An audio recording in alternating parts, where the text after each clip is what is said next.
Добрый день, дорогие ребята! На этой неделе мы с вами встречаемся уже в третий раз. Сегодня на этом вебинаре мы с вами разберем нашу Всероссийскую олимпиаду школьников по немецкому языку.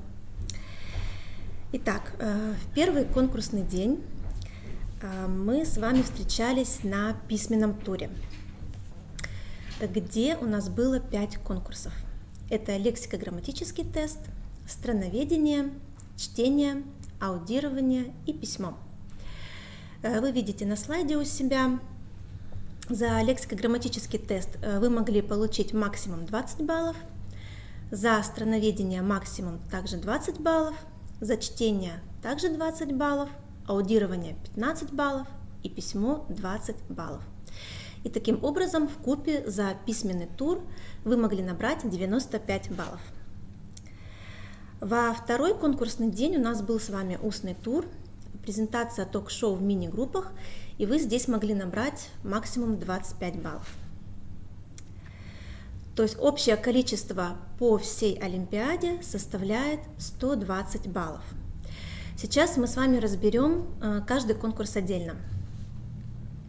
Итак, первый конкурс, который вы писали, это был лексико-грамматический тест. Ваша задача была заполнить пропуски в оригинальном тексте. В этом году максимальное количество баллов, которое вы набрали из всех 15 человек, это было 11 баллов. И, к сожалению, минимальное количество баллов это 0. Здесь мы проверяли строго по ключу, который мы получили. Если, например, вы выбирали даже правильное слово, например, nehmen, но не поставили его в претеритум нам, то все равно засчитывалось как 0. Ну, наверное, это был самый сложный и один из самых коварных, наверное, таких неудачных, который меньше всего получился. Все остальные были намного лучше. Сейчас мы дальше посмотрим. Страноведение. Значит, в этом году у вас было задание, также тест по теме «Знаменитые немцы». Это был Бетховен и Кох. Бетховен, там были вопросы по его биографии, дальше вопросы по биографии Роберта Коха и 2 вопроса по вирусологии.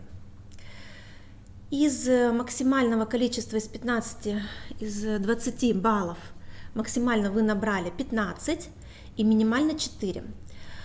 Нужно сказать, что где-то за последние 5 лет вот этот максимальный балл 15 это совершенно отличный результат. И очень многие, кто набирали 10, 11, 13, 14, 15, мы считаем, что это отличный результат, потому что очень часто из года в год вы получали 2-3 балла вот за этот конкурс. То есть в этом году было видно, что вы готовились к этим темам, вы или изучали, или с вашими наставниками занимались дополнительно. Здесь все было у вас хорошо. Далее чтение. Там было 2 части. Первая часть это был оригинальный текст, где нужно было подобрать какое-то соответствие или несоответствие. Эти слова вам давались, вы должны были выбрать из списка. Конечно, там было много лишних слов. А во второй части вам нужно было уже самим по смыслу добавить слово. Из максимально 20 баллов набрали 18, и минимально набранный балл это 3. То есть то же самое, вот за последние 5 лет вы довольно хорошо, отлично справились, то есть вы практически приблизились уже к максимальному баллу, к 20. Многие выполняли вторую часть отлично, идеально, вторая часть хорошо выполнена, больше проблем, как ни странно, с первой частью. В чтению что-то еще можно сказать? Ну нет, наверное, здесь тоже все по ключу По определялось. ключу, точно так же проверяли. И у вас, и у нас не было каких-то вариантов дополнительных. Поэтому тут комментировать, наверное, нечего дальше, да? Аудирование. Максимальный балл 15. Вы двукратно прослушивали текст и в последующем решали тест из 15 вопросов. Также довольно хорошо справились. Посмотрите, максимальный балл 14, то есть это совсем уже приближено к максимуму 15, да, и минимально набранный 6. Тема была в этом году также музыка. Также по ключу мы проверили. Ну, в принципе, по сравнению с прошлыми годами, в этом году, на мой взгляд, вот этот текст был немножко полегче, более, так сказать, прозрачный по самому содержанию. Да? Там не было какой-то банковской системы, скажем, как в один из годов было, вот, когда, хотя тоже учащиеся там участники тоже справились в какой-то мере с этим текстом. В этом году, конечно, текст был полегче, и, наверное, поэтому здесь высокий результат. Может быть... Аудирование, в принципе, достаточно сложный вид речевой деятельности, и 14 баллов – это, конечно, отлично просто-напросто. Да. Но это в целом по всем в среднем так было хорошо сделано, совсем плохого не было результата. Письмо. Итак, максимум 20 баллов, максимально вы набрали 11, да? И минимально, к сожалению, 0. Ну, 0 это у тех, кто, например, практически не предпринял попытку, когда только 1-2 предложения было написано. Значит, ваша задача состояла в том, что у вас был зачин, была концовка, вам нужно было придумать основную часть, там, где вы должны были проявить не только знание грамматики и лексики, но какую-то креативность, не тривиально подойти к решению задачи, чтобы было интересно читать. По письму здесь нужно остановиться. Да, здесь немножко нужно остановиться, наверное. Вот я Марию Вячеславовну немножко дополню. Был дан зачин, была дана концовка. Вот здесь, конечно, и вам нужно было придумать вот эту серединную часть, да, какую-то ситуацию, наверное, показать, которая бы выходила, ну, во-первых, была связана с началом, с зачином. То есть здесь должен был быть переход от начала, от зачина к вашей средней части, и затем вот из вашей части выйти на концовку, потому что концовка здесь показывает не восторг мамы, да, от там, того, что сделал сын или дочь, да, а наоборот порицание. Вот это нужно каким-то образом было все-таки мостик какой-то перебросить. И вот в вебинаре, который проводила комиссия московская для, вероятно, вы участвовали здесь, для участников, там, устроителей олимпиад, в общем-то, это подчеркнуто было, что вот эти мостики должны быть. Да. Угу. Ну, смотрите, ребята, еще раз, требования мы озвучивали перед тем, как вы писали сочинение. Объем сочинения 300 слов. Если смотреть в целом, то все примерно справились с этой задачей. Там буквально 1-2 работы, где только 2 предложения было, все остальные все хорошо. За превышение объема мы не снижали балл, но и не снижался в данном случае балл у нас за менее 300 слов, потому что таких работ просто не было. Ну и про заголовок мы тоже вам напоминали. По-моему, может быть, 1-2 работы, кто не написал заголовок, в основном все написали заголовок. Ну, это было сказано и устно, что требуется заголовок, и в самой установке, в задании тоже было такое предложение, что придумайте заголовок. Позвольте мне тогда... Да, грамматика по письме. Здесь может быть... грамматика по письме, да. Язык. Да, давайте. По языку. Вот вы знаете, с точки зрения языка, с точки зрения ошибок, это было, наверное, был один из самых сложных видов работ, потому что здесь было сделано наибольшее количество ошибок по сравнению со всеми другими. Со всеми конкурсами. Да, со всеми остальными конкурсами. Ошибки очень разнообразные, начиная от... может быть, незнание слов, попытки заменить каким-то русскоязычным словом, и кончая, в общем-то, грамматикой. Очень много грамматических ошибок было сделано. Ошибки какие были? Ну вот, очень часто встречалась ошибка на союз «альс», да, то есть это, которое обозначает однократное действие в прошлом. Да, во всех почти работах использовался союз «when». «When» используется для выражения события, которые в настоящем, однократные или многократные, или в будущем, или многократные в прошлом. То есть вы писали обычно как бы воспоминания о какой-то ситуации, Вот, и об однократном каком-то действии писалось, и почему-то вы используете when, как будто это постоянно что-то происходило. Причем, То есть вот это все участники. Да, Все участники по сути дела, Олимпиады. альс, по сути дела, в общем-то, не видно было, хотя нужно было альс. Другая ошибка, на что вам нужно обратить внимание, наверное, на будущее, это формы глаголов, сильных глаголов. Да, вот глагол treffen, например, да, каких только форм мы не встретили здесь. Причем их правописание. Да, их правописание. Kommen, come. Да, kommen, come, да, форма вторая, да, 3 буковки всего лишь, у вас 4 буквы, на конце 2 конечно, это другое совсем. Затем глагол mögen, вот в значении «хотел бы», да, но вы знаете это выражение, да, ich möchte там, или du möchtest, но это означает «я хотел бы», «я хотел бы». Эта форма употребляется только для настоящего и будущего, а в прошлом «я хотел бы» используется уже глагол wollen в претерите, да, wollte. То есть если вы говорите «ich möchte jetzt там Tee trinken», да, то, говоря о прошлом, вы должны были сказать «ich wollte gestern gerne Tee trinken». Либо wollte. Да, или wollte, ich wollte, да, ну то же самое, да.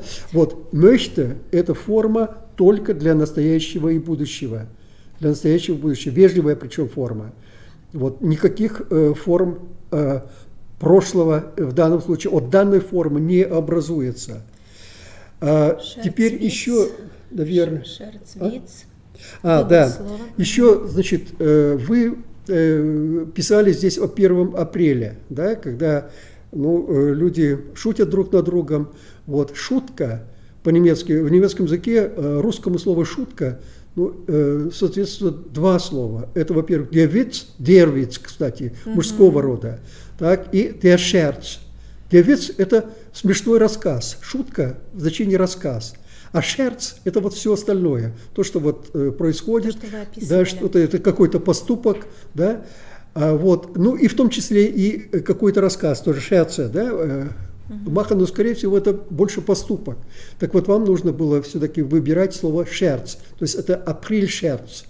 Ну и, к сожалению, вот никто, наверное, не ожидал и поэтому не знает такое очень хорошее выражение обмануть кого-либо на 1 апреля jemanden in den April schicken, то есть послать кого-то в апрель. Да, немцы так говорят, jemanden in den April schicken. Вот это очень хорошее такое выражение, может запомните, может кому-то и встретиться еще в жизни такое выражение. Так, согласование времен. Согласование времен, Согласование времен, то есть почему-то некоторые выдерживали свое сочинение в плюсквамперфект. То есть вам нужно было писать его, лучше было бы в претеритум. То есть даже уже начиная с первого предложения практически до конца вы используете плюсквамперфект. Либо наоборот, когда вот вы использовали как раз вот свое, все практически задействовали вот этот als wenn, и согласование времен, когда что-то было раньше, предшествование, неправильно тоже выбираете. Либо вы пишете оба в претеритум, либо вы одно предложение пишете в претеритум, а другое в перфект. Вот второе должно быть в плюсквамперфект. Вот согласование времен не учитывали при написании сочинения. Ну, в целом можно теперь по каждому критерию пройтись. Значит, когда мы оценивали ваше сочинение, мы опирались на критерии. Это содержание, композиция, лексика, грамматика, орфография и пунктуация. И отдельно по каждому, значит, максимальный балл 10 по содержанию, по композиции 2, по лексике 3 балла максимально. Причем вы должны были показать богатый лексический словарный запас, чтобы не должно было быть повторов, и должно быть адекватное использование лексических единиц и правильный выбор слова. В грамматике также правильное и уместное употребление грамматических структур и соответствие с коммуникативной задачей. Ну, в лексике, грамматике максимум это по 3 балла, и орфография, пунктуация 2 балла. Сейчас каждый отдельно критерий откроем и там еще добавим. Значит, по содержанию максимум 10 баллов, средний балл у вас у всех, у 15 участников, это 5 баллов. То есть не всегда было понятно, что вы хотите сказать, либо сюжет был тривиален, не было какой-то динамики развития, не было интересно читать сочинение. Да, наверное, В композиции не всегда делите текст на абзацы. Нет вот этого членения, хотя у большинства, у многих прямо просилось, напрашивалось, и очень бы удачно получилось вот это абзацное деление. Да, кто-то делил, кто-то из участников делил, но у кого-то было написано сплошным текстом. Да, имелись ошибки в нарушении связанности текста и ошибки в употреблении логической связи. Но это вот то, что вот вы неправильно временные формы использовали. То есть максимальный балл 2, средний балл 1 за композицию. Тут, конечно, не было все так страшно, больше тут упор в следующий раз, кто в 9-10 классе, членить текст на абзацы. И, наверное, все. Так неплохо было. Угу. Лексика. Ну, здесь были индивидуальные ошибки, мы здесь их разобрали с вами, это als, wenn, witz, scherz. Ну и там, где вы употребляете фразеологизмы, вы иногда из двух фразеологизмов делаете ваше собственное одно, как бы нарушаете, да, то есть фразеологизмы нужно учить четко, нельзя там отступать, либо добавлять что-то zur Hilfe, например, и другие такие моменты. То есть в данном случае, видите, как бы с точки зрения грамматики просится здесь «р», да, это самое, потому что Гильфа женского рода, да, и дальше, конечно, должно быть «р», от артикля этот «р», да, но фразеологизм такой, «zu Hilfe kommen», да, «zu Hilfe Да, это kommen». просто один пример, то есть Да. вообще на будущее выдерживайте фразеологизмы. Ну, заучивайте их просто-напросто. Фразеологизмы такие, в общем-то, они готовые фразы. Вот, и их надо просто-напросто запоминать в такой форме, просто по буквам, по звукам их нужно запоминать. Потому что здесь... Но еще и правильно употребить.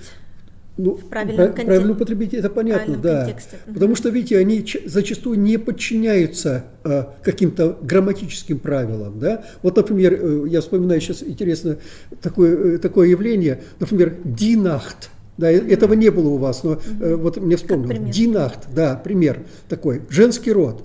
Но вот однажды ночью немцы почему-то говорят «eines Nachts», как будто это существительное мужского рода.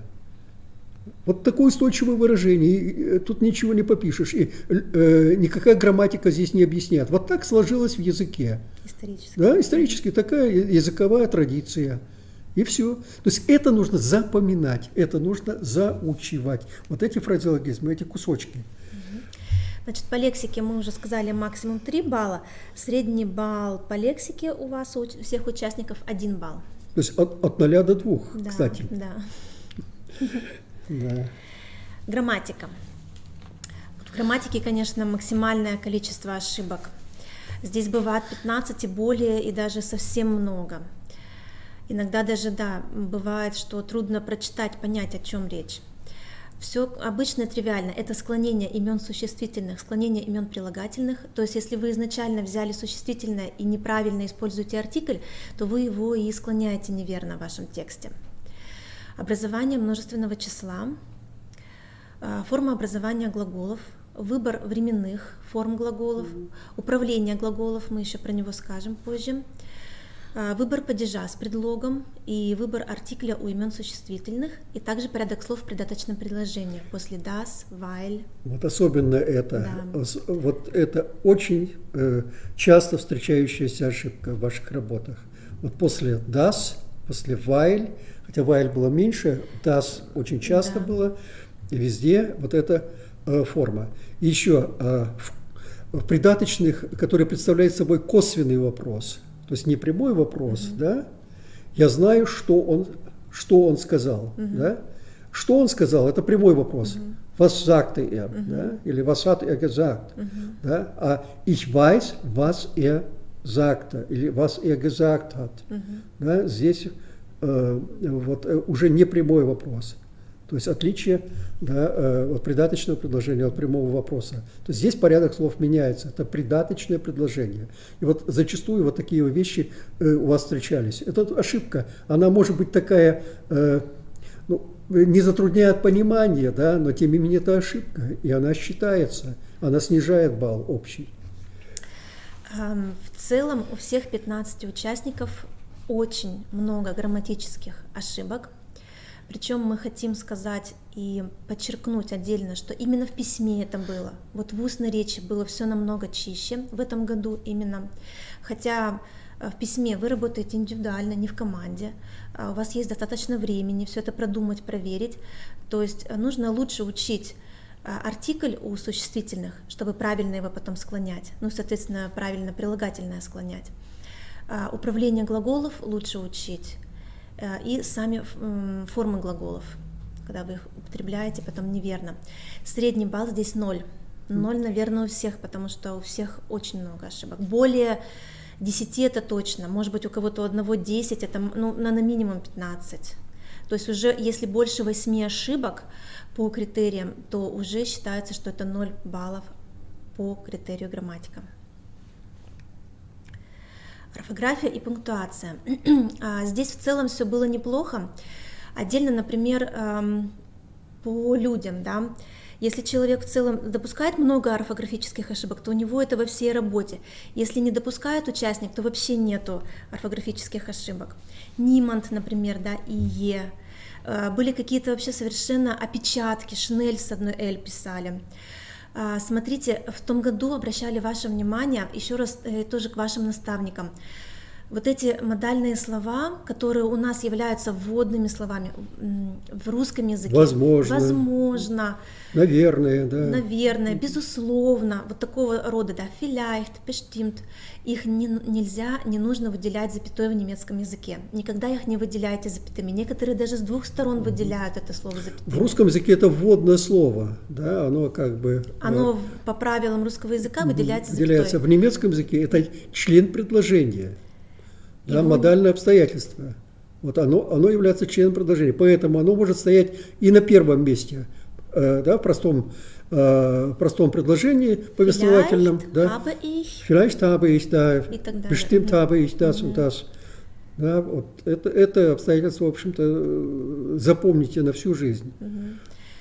За это, да, снижалось. Ну и, конечно, не у всех это было, но все-таки встречается до сих пор еще точка в заголовке рассказа.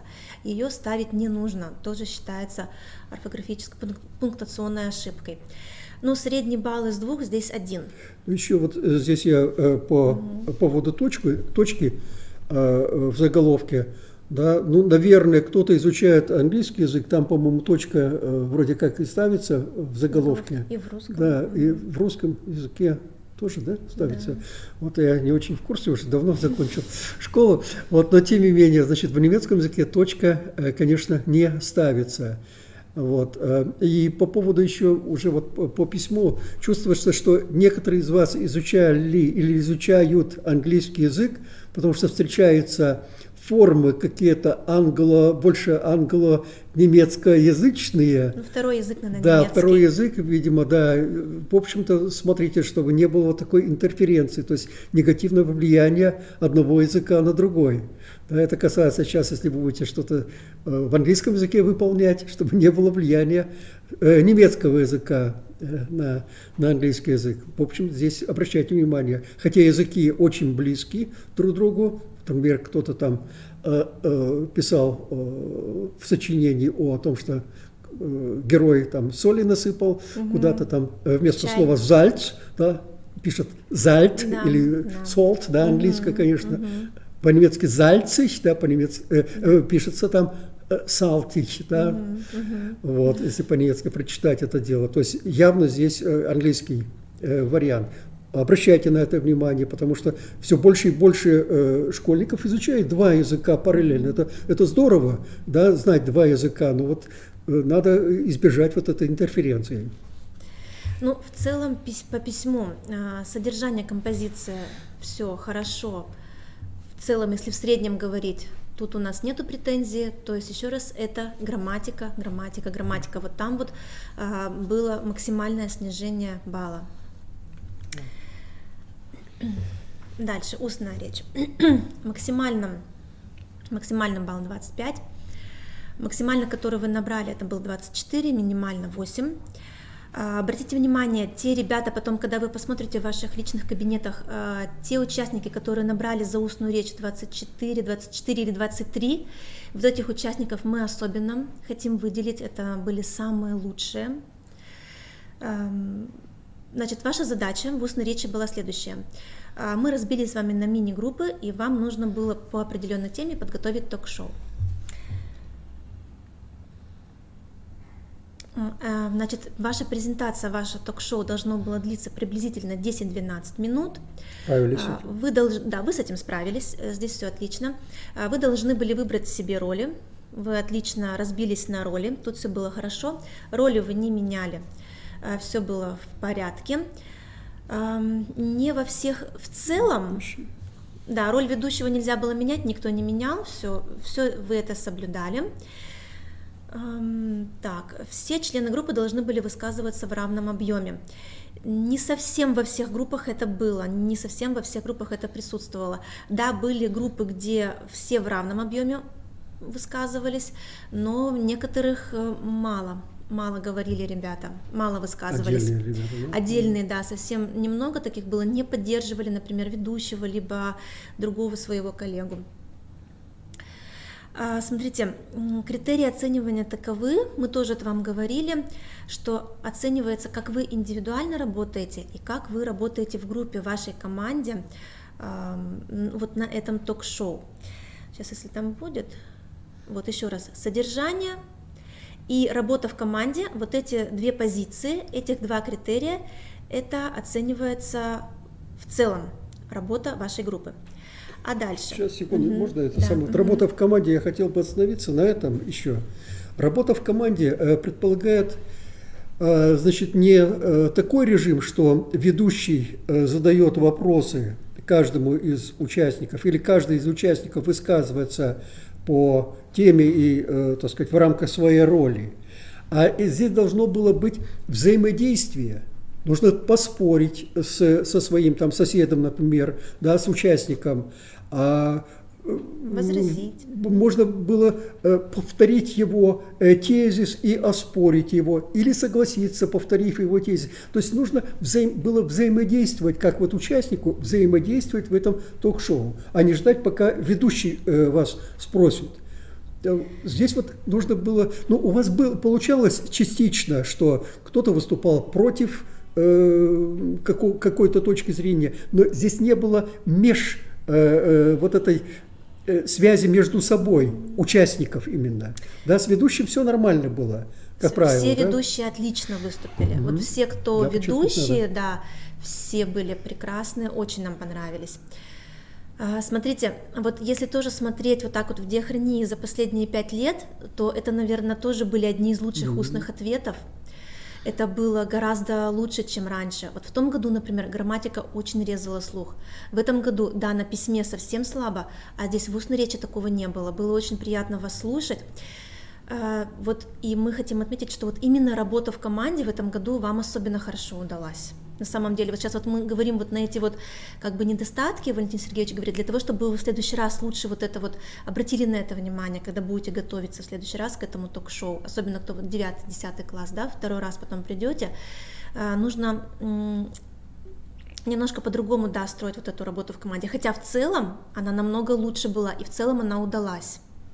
Некоторые группы даже можно было отметить, что последняя группа отлично отвечала, хорошая получилась. Неплохо, очень хорошее впечатление вообще вот этого целого дня вот работы, да, очень хорошее впечатление было. Ну, тут здесь мы вот тут с Марией Вячеславовной так обменялись мыслями, да, что почему у нас вот немножко не сложилось письмо и наоборот сложилась вот эта устная речь. Может быть, здесь более знакомая тема, чем неожиданно 1 апреля, которая вот предлагалась в качестве темы в письменной речи. Здесь, наверное, вы тему эту проходили, да, и здесь, в принципе, да, и за, и против здесь, безусловно, наверное, обсуждали в школе, вот, или там с наставниками со своими, вот, и здесь все это и звучало лучше, в общем-то, и получилось в целом лучше, конечно. Мы Тема вот этого удачная. конкурса, да, вот этим конкурсом очень довольны были. Но иногда прямо вот хотелось от некоторых, прям вот видишь, что сильный участник, но вот не доводит до конца. Вот не убеждает, вот свою точку зрения не доказывает. Прям хочется, вот, кажется, что он сейчас вот продолжит, еще что-то скажет, какой-то аргумент, и дальше все равно молчат. И вот как раз последние 5 позиций, это уже индивидуальная оценка идет. Посмотрите, это убедительность, наглядность изложения, насколько вы доказываете свою точку зрения, выразительность, артистизм. Здесь еще раз отмечаем ведущих, прекрасные ведущие были. Во всех 4 подгруппах были прекрасные ведущие. Лексическое оформление, грамматика и произношение. Сейчас мы также каждый критерий отдельно рассмотрим. Задержание. Ну, в целом мы сказали, что вы в целом раскрыли. Все было понятно, тут нету претензий. Тема была раскрыта, тема вам, наверное, была известна. То есть из 5, средний 3, хорошо. Работа в команде. Да, были команды, где несколько участников очень мало, либо совсем не высказывались, совсем чуть-чуть. Не доказывали, здесь совсем, не было взаимодействия, это как раз это, да, не включалось в работу всей команды.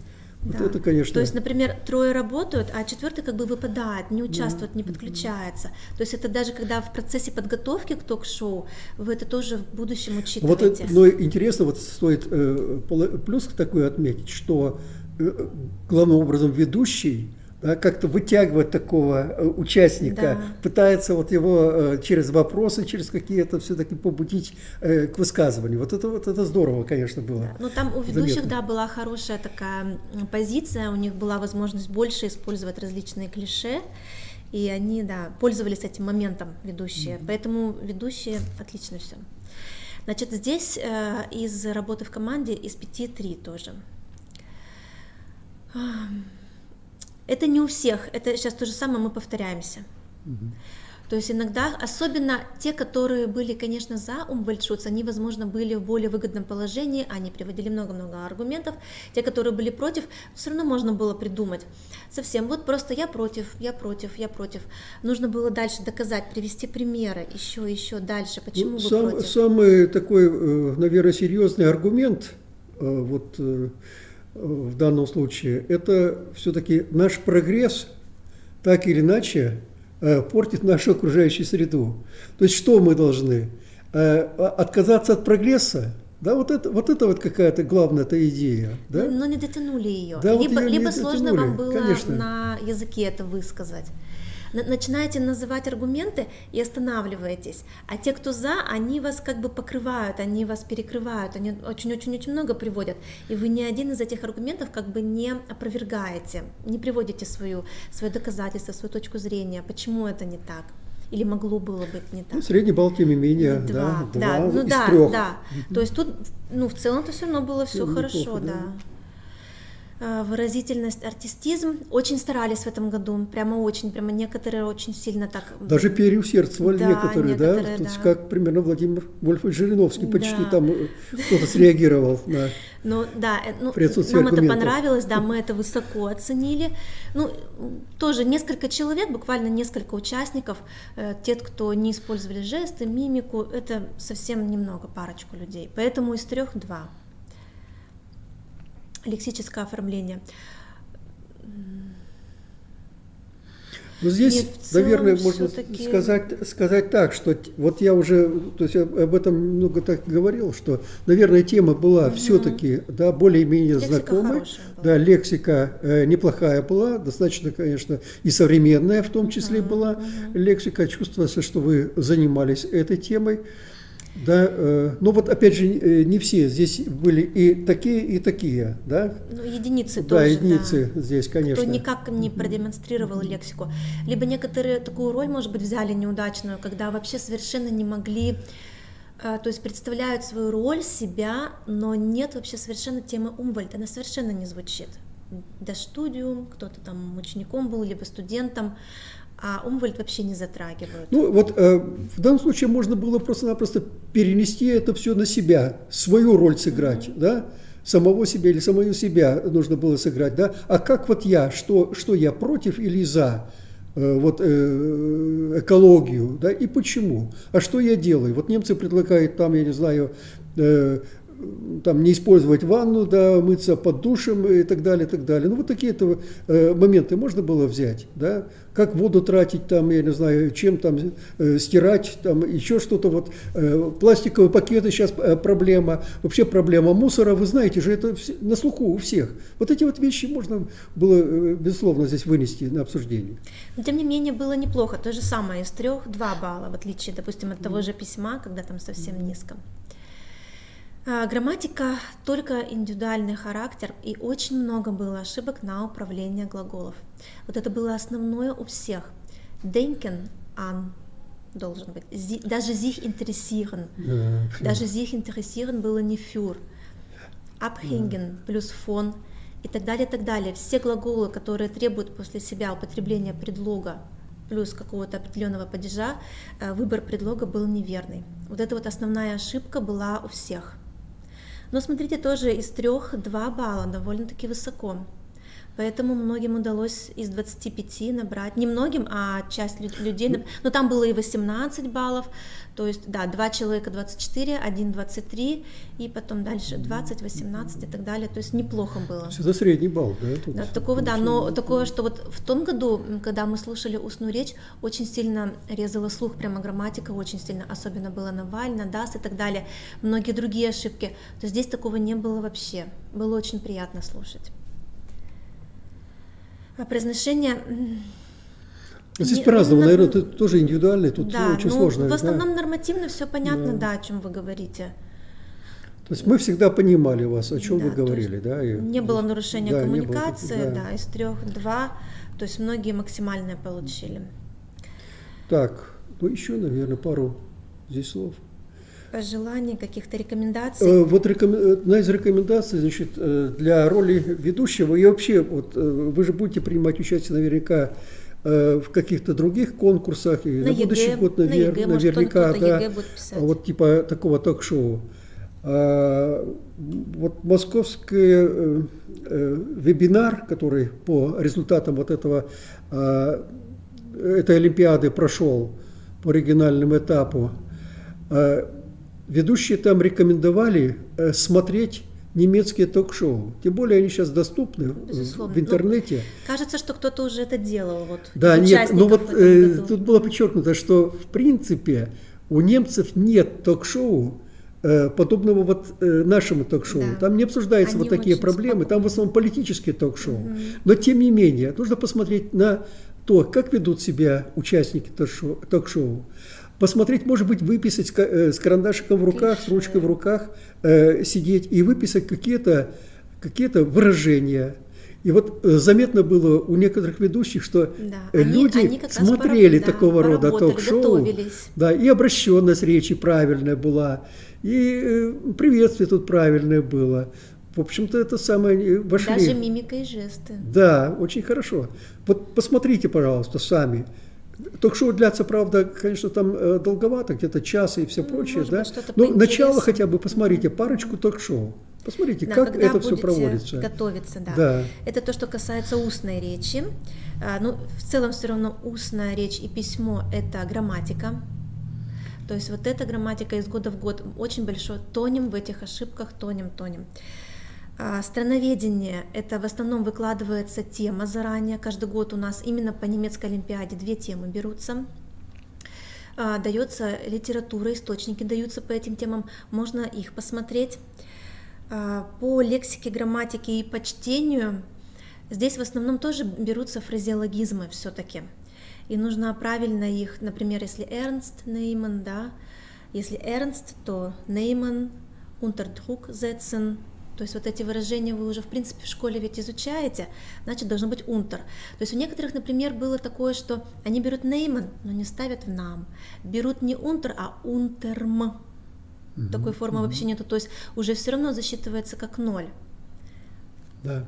То есть обратите внимание вот на эти вот В текстовом фразеологизмы. этапе особенно, да, Да. там обратите Это да. внимание на форму. Даже если вы выведете правильный там глагол, правильное слово, то его нужно форму поставить в в правильную форму. в слове, да, в данном контексте, в какой форме слово должно употребляться. Ну и чтение нужно смотреть все, что находится вокруг, Да. как всегда. То есть специально вас запутывают, особенно вот эта позиция, когда нет steht nicht im Text. Вот этот ответ, наверное, самый сложный для вас. Какой там, Валентин Сергеевич, помните какой-нибудь пример? Вот этот вот in. Нет, сейчас... Когда в тексте шла речь о Эстланд, об Эстонии, а в задании стояло in Deutschland. То есть получается, что о Германии не идет речь. То есть смотреть все, что вокруг. Вы нашли это предложение в тексте, оно есть, но посмотрите еще, что вокруг находится. Это так специально оно задумано, да, чтобы, посмотреть, как вы правильно или действительно читаете, либо, может, вы просто это предложение нашли в тексте. Ну, наверное, пожелание. Да, изучать дальше иностранные языки, любить немецкий, путешествовать, и те, кто в 9-10 классе, вернуться к нам в 11 классе, в 10 и в 11 классе. Мы вас будем очень ждать. Вы теперь потренировались, вы теперь все знаете, научились и придете уже опытные. Те, кто вот в 11 классе, мы некоторых помним так, кто приходил в 9-10 классе, вы выросли очень сильно, прямо очень сильно выросли.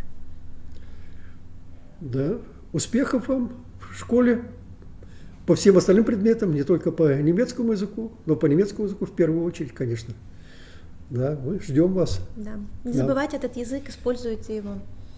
Сейчас много возможностей. Переписка в интернете, полно видеороликов. Сейчас можно изучать язык хорошо. Мы вам желаем всего доброго, и если будут вопросы, вы можете написать. Можете в чате написать. да? Какое-то время подождем, посмотрим, может быть, еще вопросы, если есть. Да, в любом случае можно писать, мы на них ответим. Тогда, наверное, завершим уже. Всего вам доброго.